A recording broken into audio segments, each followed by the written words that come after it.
This is Mark Ludwig from the Allegan Conservation District. It is October 14th and we have come on back to the cover crop demonstration plot. This morning was the first morning we had a significant frost at my farm, which is a little further inland I think than this one. Pretty close. So I suspected we had frost here this morning, thought it would be a good time to come take a look. See how things are progressing. It's about 2 months since everything went in. We're starting with blends from Best Forage here. This is their indie mix.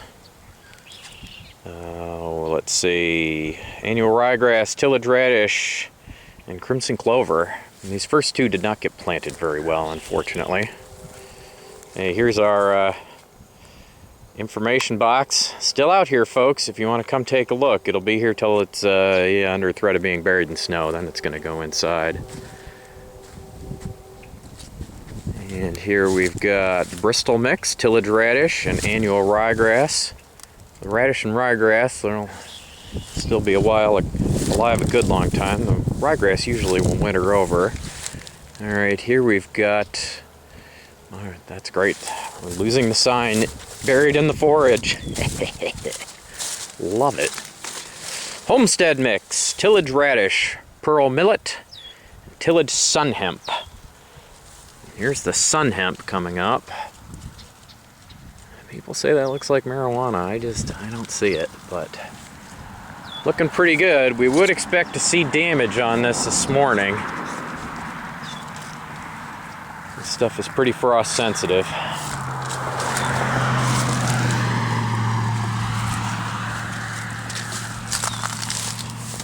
Very good development on these radishes. We had some pen manure on this from heifers. This is our tillage radish, crimson clover.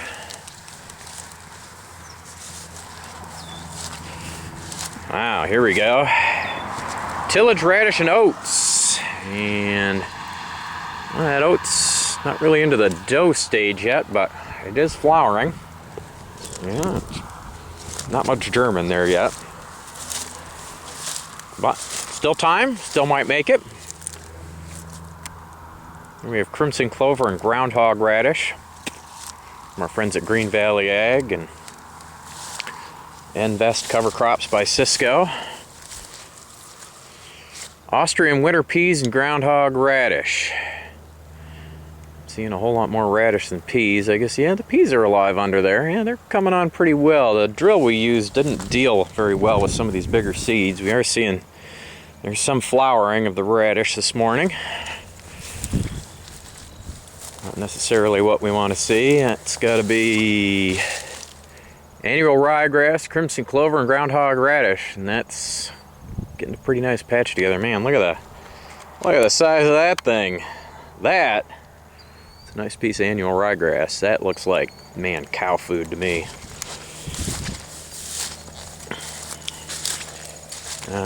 Annual ryegrass and crimson clover, and again, boy, I can't see a stitch of dirt under there. That is just what we love to see in this business, man. And again, boy, we could feed a pile of cattle with that. How many acres of wheat ground just sits there, does nothing? Here we're growing fertility. Annual ryegrass, hairy vetch, crimson clover, and nitro radish. Yeah, boy, look at that vetch coming in.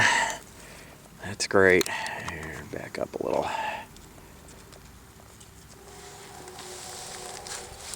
That looks great. Love it.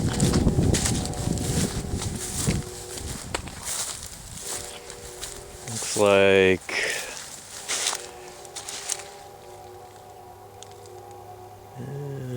hairy vetch, crimson clover, and nitro radish.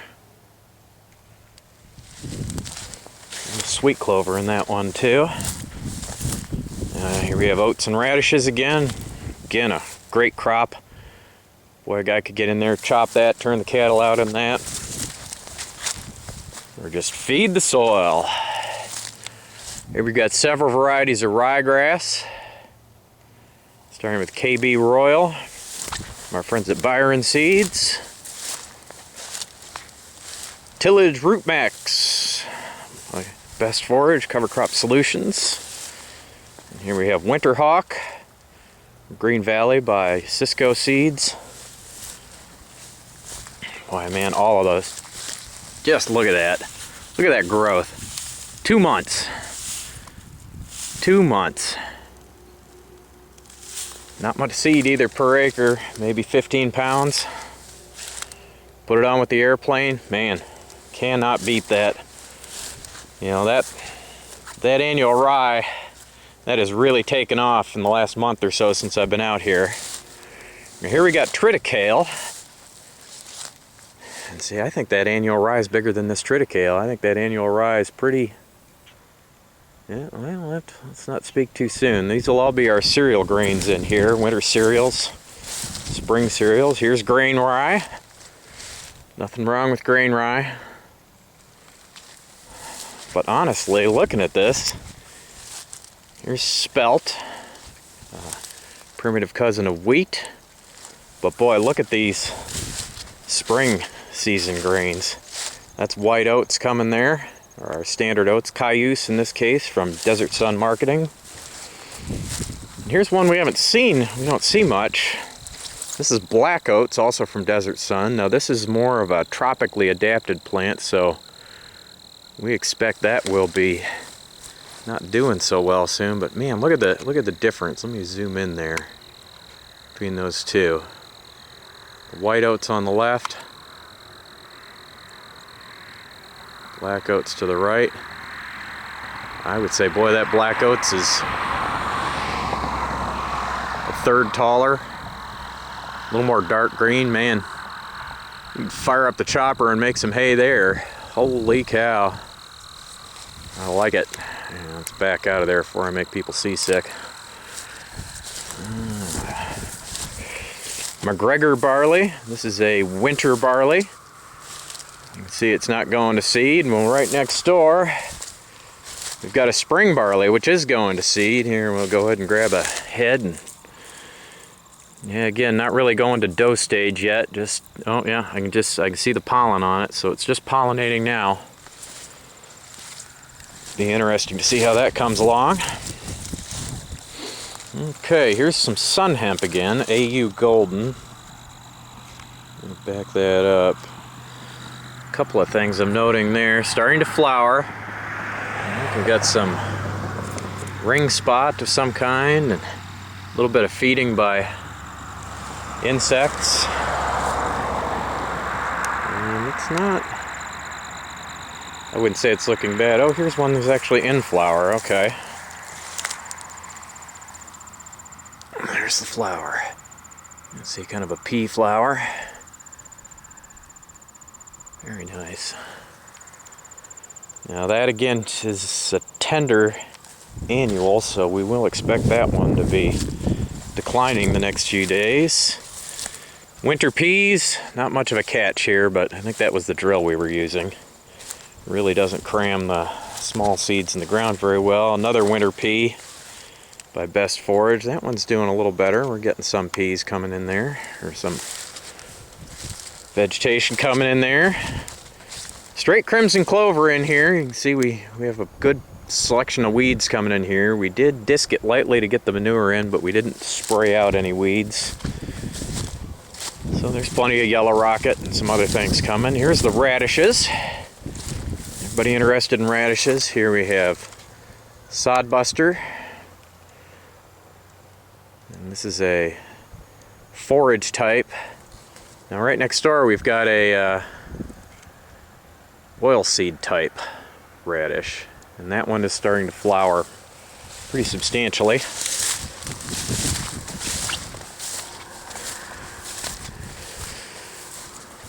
But boy, that's really,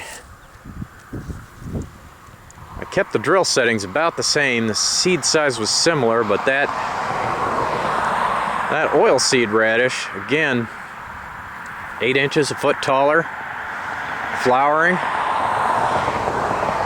a little darker green. I don't know if that's population that's doing that or something about the radish itself. And these radishes, these beds, I will say, are probably in too tight. We don't have a lot of time to get our drill adjusted. We're putting in these short beds. Here we've got, this is one I haven't seen a lot of in our area. This is Phacelia tennessetifolia. I just love saying that. Or lacy Phacelia, used in Europe and out in California in vineyard country. Apparently a great one for insects. And we will see if that amounts to anything. Here we're getting into a couple other brassicas. We've got dwarf Essex rape, a type of canola or another oil seed. That's doing real well. I think if people don't want to pony up for those fancy radishes, the rape or these purple top turnips might be an alright way to go. One of my guys put some in late. Here we're getting more into double crops, and the first one is buckwheat. Again, we'll expect this to start declining.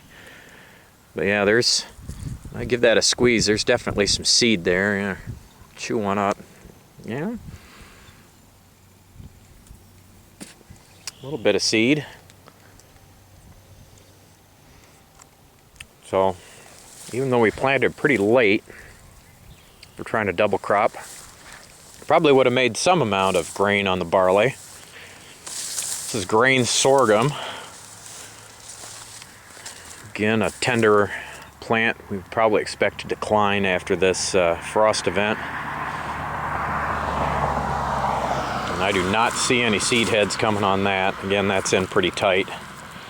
Here's millet, which actually was purchased in the birdseed department. Here's one that's actually, there's a seed head, and not feeling any germ in there. Here we have sunflowers, again not purchased as a seed, but purchased as bird seed, and we are starting to form flower heads, and don't see any sign of frost damage here. They're supposed to be hardy to 27 degrees, so we've got a little more time. Oh, and isn't that pretty? I hoped if nothing else this would really be beautiful and catch people's eye, and by golly it is. This is grain amaranth, not to be confused with Palmer amaranth or some of our others, but it is in the pigweed family. Obviously flowering, not really feeling seed in there yet. Now this is supposed to be pretty tender also. It will be interesting to see if that continues on and makes any seed. Very tiny, tiny seeds. Those of you who haven't been out here, we've got the interpretive sign, and we've also got a little seed sample there. You can kind of see how tiny that is. It's difficult to get the drill shut down enough to seed at the recommended rate of between 1 pound and 1/4 of a pound per acre. Mung bean. And I would say more than anything else, that's a bunch of weeds. Cowpeas, iron and clay. Apparently it's 2 different varieties. They blend together when they're seeding. And again, as a large seed, that did not drill very well. Not seeing much of that down in the in that weed canopy. And we finished up with a little bit of soybeans, and does not look like we're flowering yet, and probably expect to see that not doing well. The remainder of this plot we actually just filled up with annual ryegrass. I put a little bit of this and that in there just to give it some diversity. There's a little bit of that grain amaranth, a little bit of buckwheat, and that looks pretty good. Again, considering we didn't have much time to get it set right, but and compare that to some of these where we didn't get a very good catch. We really don't have a heck of a lot for weeds out there compared to, right here where these big seeds didn't take off. And actually out and about, this field was tiled, and we did take some of those leftovers and drilled especially radishes over top of the new tile lines, and you can kind of pick those out. I should have put some of that amaranth in there. We could find them for sure then. Anyway, this is Mark Ludwig from the Allegan Conservation District. Come on out and have a look at our cover crop plot before it completely disappears. It's awfully pretty today. Boy, in a week or so when those sunflowers flower, it should be just gorgeous. Anyhow, reporting from a beautiful corner of Michigan on a lovely fall day, Mark Ludwig, Allegan Conservation District.